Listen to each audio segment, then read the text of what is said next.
Oh, tell us about your role. Ako po si Jillian.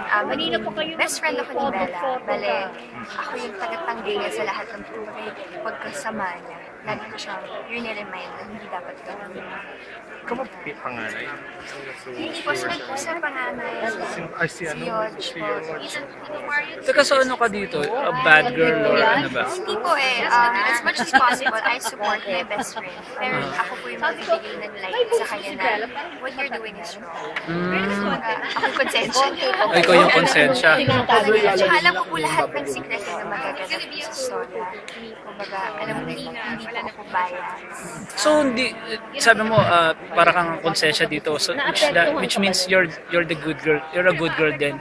So, hindi ka pa man nag-ano na you'll get typecast as a konsensya best friend, mabuting best friend. I did lose a team. I was a contrabida. Tapos ngayon ako naman yung medyo mabait. Hindi naman po kasi as an artist, you have to grow eh. So, kung ma-typecast ka man, ibig sabihin nag-work ka. So, How old are you? I'm 19. You're turning 20.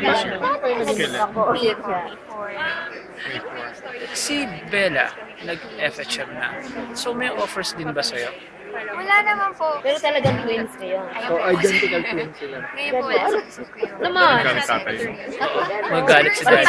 Opo, pero sabi naman po kasi ni Daddy, kasi I just graduated college. Kaya there's isang dad. Jennifer. Ang course, Marketing manager. Marketing. I just graduated and my dad told me na you can do anything you want as long as paalam.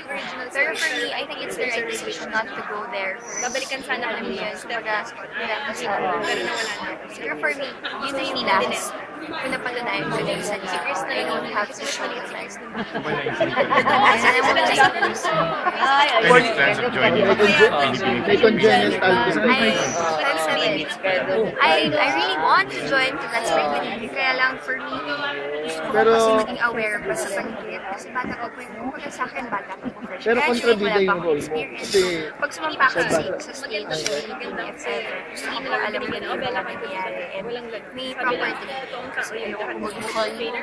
So yung pag-aaral mo, yun yung dahilan kung bakit hindi tuloy-tuloy yung kasi nag-lose ang itim tapos medyo matagal na ito eh. Kasi nung lusang itim, pinagsabay ko po talaga siya. Ang hirap. Kasi design ko na huwag na muna sa mga graphic. Kasi may offer din naman po na ibang show sana after this. Pero I had to decline. Tapos pag-priority ko muna yung school. Sakto, nung pagka-graduate ko, may offer din siya. Kahit supporting role lang siya, I got it. Kasi it's still work. Ito? Ito na yun. Opo, kasi hirap mo din. How do you graduate? Graduate and the role is nice. So I don't have, wala namang options. So dito ka ba? Nakakontrata ka with GMA7 or the Center? Or I you're, don't have any contact with How about GMA Artist Center? so free ka rin mag-work outside the network? Outside the network, I'm free. Pero I have program contracts. In the program, nakatali ako. Pero sa network, wala. Pag may taong naniwala sa... Who are you dating? Are you available? Single ka ba? Or do you have a boyfriend? Since FHM, show din. Ganun talaga. Hindi po, wala ako ngayon. Siguro dating, going out, seeing, friend, going out. Kasi wala naman ako boyfriend, so pwede naman makipag. Pero not sure. Kumbaga, I choose not to.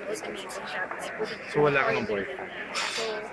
So, hindi, walang mga showbiz na guys na interested in you na nakikipag... As much as possible, kung may magpapanood ng so makinunoy niya sa'yo. Hindi mo type ng showbiz guys.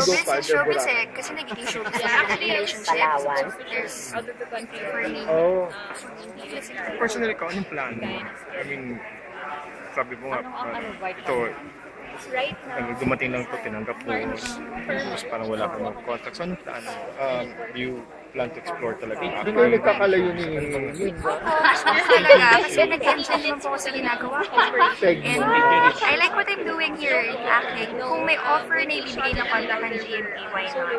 If the offer's nice, I would gladly sign a contract. Pero if may offer din naman sa kapila, di ba may options ako. Pero I'm happy here in GMA for giving me a show kahit wala ako.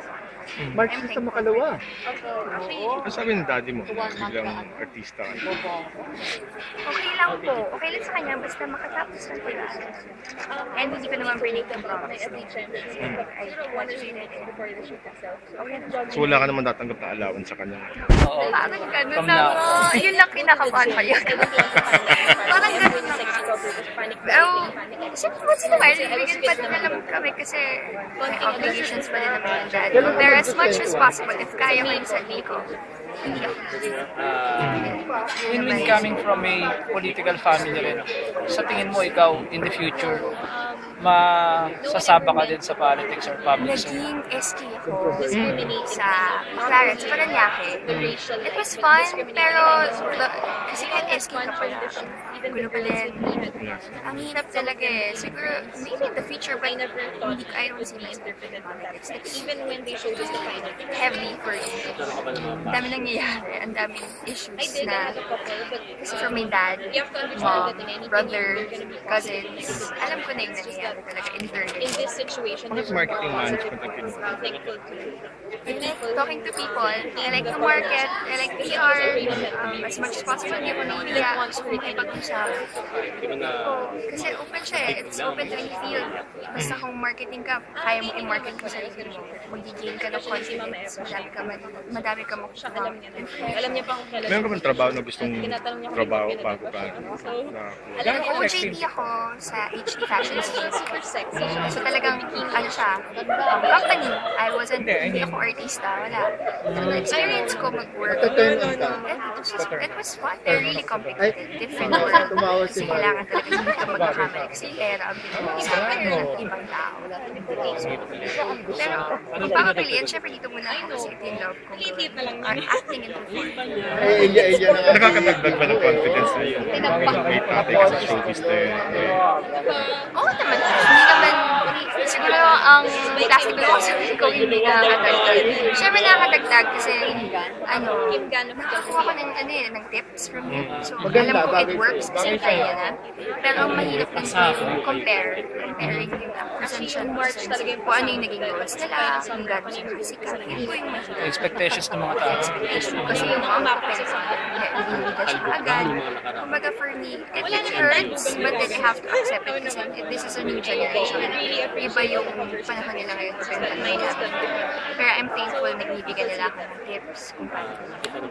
So acting lang, hindi ka kumakanta, hindi Dancing, sumasayaw. singing, ngayon singing.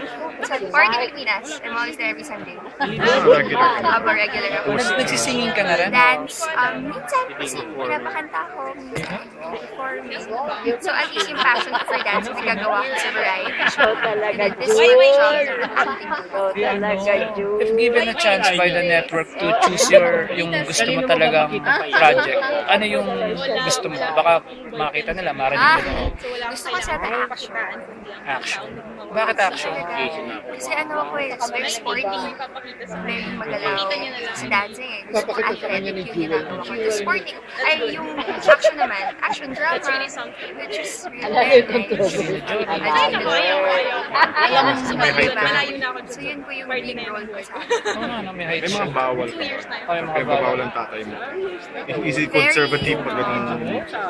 ngayon po, ayaw lang nila na very revealing. Hindi naman Oo. Hindi, kumbaga, After Jason ba, huwag wala naman sumunod? Not too much. Not too much. Kumbaga, medyo conservative pa din ng pakulot.